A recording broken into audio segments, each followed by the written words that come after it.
Dear students, आइए हम लोग प्रेजेंट इंडेफिनिट टेंस के वाक्यों का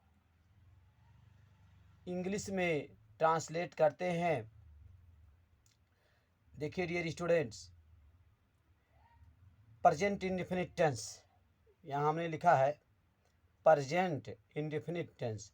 प्रेजेंट मीन्स होता है वर्तमान, इंडेफिनिट मीन्स होता है अनिश्चित, और टेंस मीन्स होता है काल। ठीक है, प्रेजेंट इंडेफिनिट टेंस क्या मतलब है इसका? वर्तमान अनिश्चित काल। प्यारे विद्यार्थियों, इस टेंस के वाक्यों की जो पहचान है, ठीक है, इस टेंस के वाक्यों की पहचान क्या है? इस टेंस के वाक्यों की पहचान ता है, ते हैं, ती हैं, ता हूँ। ठीक है डियर स्टूडेंट, अगर वाक्य के अंत में ता है, ते हैं, ती हैं शब्द आते हैं तो आप कहेंगे कि वे वाक्य जो है प्रेजेंट इंडेफिनिट टेंस में है। तो ध्यान दीजिएगा, प्रेजेंट इंडेफिनिट टेंस के वाक्यों की पहचान जो है ता है, ते हैं, ती हैं, ता हूँ। ठीक है, इस टेंस के वाक्यों के अंत में ता है, ते हैं, ती हैं, ता हूँ शब्द आते हैं। जैसे राम गाना गाता है, ठीक, शीला बाजार जाती है, तुम पत्र लिखते हो, वह यहाँ आता है। ठीक है, तो प्यारे विद्यार्थियों, ये सभी वाक्य प्रेजेंट इंडेफिनिट टेंस के वाक्य कहलाएंगे। ठीक, तो आप समझ गए पहचान के बारे में। अब देखिए डियर स्टूडेंट, इस टेंस के, ठीक है, इस टेंस के वाक्यों का अनुवाद करने के लिए सहायक क्रिया डू डज का इस्तेमाल करते हैं। डू डज का इस्तेमाल करते हैं। तो डियर स्टूडेंट, अब हम डू डज का प्रयोग कहाँ करते हैं, यहाँ पे आप समझिए। देखिए डियर स्टूडेंट, अगर वाक्य में सब्जेक्ट आपका आई है, ध्यान दीजिएगा, वाक्य में सब्जेक्ट आई है, आई मीन्स आप जानते हैं मैं होता है। ठीक, और सब्जेक्ट वी है। ठीक, आई में ध्यान दीजिए, आई मीन्स मैं होता है। ठीक, और सब्जेक्ट क्या है? वी है। वी मीन्स क्या होता है? वी मीन्स हम। ठीक, और डियर स्टूडेंट, यू, सब्जेक्ट अगर यू है, तुम, सब्जेक्ट अगर तुम, हिंदी वाक्य में ध्यान दीजिएगा, हिंदी वाक्य में सब्जेक्ट मैं है तो मैं अर्थात आई होता है। ठीक, और सब्जेक्ट हम है, हम अर्थात वी, और सब्जेक्ट, ठीक है, तुम है हिंदी वाक्य में, ठीक, तुम अर्थात यू। ठीक, आई वी यू, और देखिए सब्जेक्ट क्या है हिंदी वाक्य में? सब्जेक्ट वे है, वे अर्थात दे। ठीक है, तो डियर स्टूडेंट, अगर हिंदी वाक्य में सब्जेक्ट आई है, वी है, यू है, दे है, मैं, हम, तुम, वे, और प्लूरल सब्जेक्ट्स बहुवचन करता, जैसे यहाँ पे हम लिखें द गर्ल्स,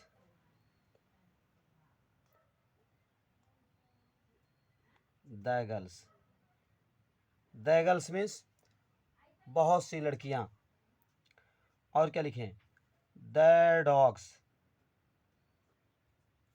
डॉग्स मीन्स बहुत से कुत्ते। द गोट्स,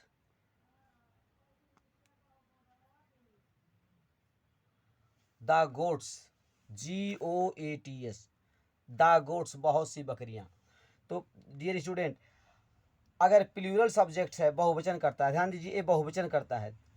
ध्यान दीजिए प्यारे विद्यार्थियों, अगर हम कहें द गर्ल, ठीक, तो द गर्ल सिंगुलर सब्जेक्ट होगा, लेकिन यहाँ हम लिख दिए द गर्ल्स, यहाँ एस लगा दिए, तो प्लूरल सब्जेक्ट हो गया द गर्ल्स बहुत सी लड़कियाँ।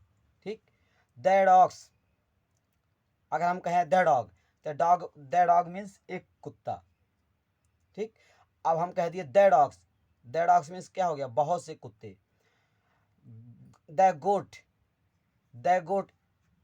ठीक है, द गोट मीन्स एक बकरी, लेकिन अब यहाँ पर हम यस लगा दें, द गोट्स बहुत सी बकरियाँ। तो डियर स्टूडेंट, ये प्लूरल सब्जेक्ट है, इसे हम बहुवचन करता कहते हैं। The girls the dogs, the boys, the goats, the birds. तो डियर स्टूडेंट, ये प्लूरल सब्जेक्ट्स है, प्लूरल, PLURAL, प्लूरल सब्जेक्ट्स। ये सब प्लूरल सब्जेक्ट है।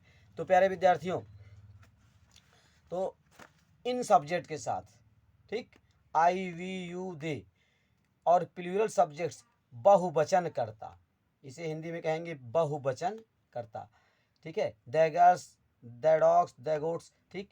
तो डियर स्टूडेंट, इनके साथ हम किसका प्रयोग करते हैं, इनके साथ हम, ध्यान दीजिएगा, ठीक है, ठीक है। अगर सब्जेक्ट, ठीक है, अगर वाक्य में सब्जेक्ट आई है, वी है, यू है, दे है और प्लूरल सब्जेक्ट हैं, तो हम क्या करेंगे, उनके साथ डू का प्रयोग करेंगे।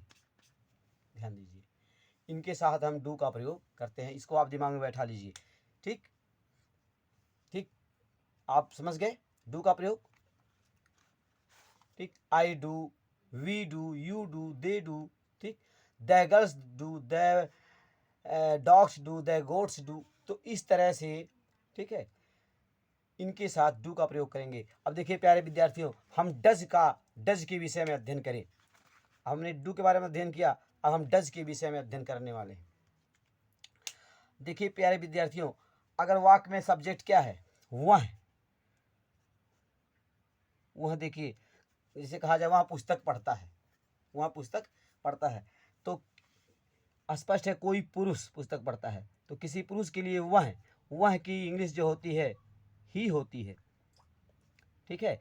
और किसी स्त्री के लिए वह, जैसे वह खाना पकाती है, स्पष्ट है कोई लड़की या कोई स्त्री खाना पकाती है, तो किसी स्त्री के लिए या किसी लड़की के लिए वह की इंग्लिश सी, SHE होता है, ठीक ठीक, ही सी, ठीक है। और इट, ध्यान दीजिएगा, इट का मतलब यह होता है यह, जैसे कहते हैं इट इज ए पेन। लेकिन प्यारे विद्यार्थियों, इट जो है, इट का प्रयोग समय को दिखाने के लिए, इट का मतलब तो यह होता ही है, जैसे कहते हैं it is a pen, it is a, ठीक है, इट इज ए पेंसिल। तो इट का मतलब यह होता है, लेकिन ध्यान दीजिएगा, इट का प्रयोग समय को प्रदर्शित करना हो, मौसम, ठीक है, मौसम प्रदर्शित करना हो, तो वहाँ जो है सब्जेक्ट के रूप में इट का प्रयोग करते हैं। जैसे अत्यधिक गर्मी है, जैसे क्या कहा जाए, अत्यधिक गर्मी है, तो यहाँ सब्जेक्ट क्या लेंगे, it is extremely cold, it is extremely cold, अत्यधिक गर्मी है। तो इस तरह से, ठीक है, 4 बज गए हैं, 4 बज गए हैं, it is 4 o'clock in my wrist watch, मेरी कलाई घड़ी में 4 बजे हैं, it is 4 o'clock in my wrist watch. तो यहाँ देखिए समय प्रदर्शित करना है, तो सब्जेक्ट के रूप में इट का प्रयोग कर रहे हैं, ठीक। It is extremely cold, it is extremely cold, अत्यधिक ठंडक है। तो प्यारे विद्यार्थियों, आप समझिए, समय को, मौसम को प्रदर्शित करना होता है, तो सब्जेक्ट के रूप में इट का प्रयोग होता है। तो इट के प्रयोग के विषय में हम आगे चल करके विस्तार में अध्ययन करेंगे।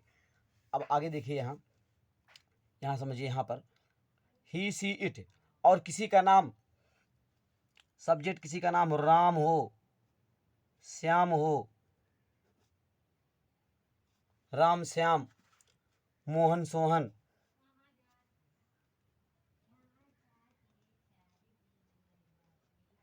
राम श्याम मोहन सोहन, सीता गीता रीता, ठीक है।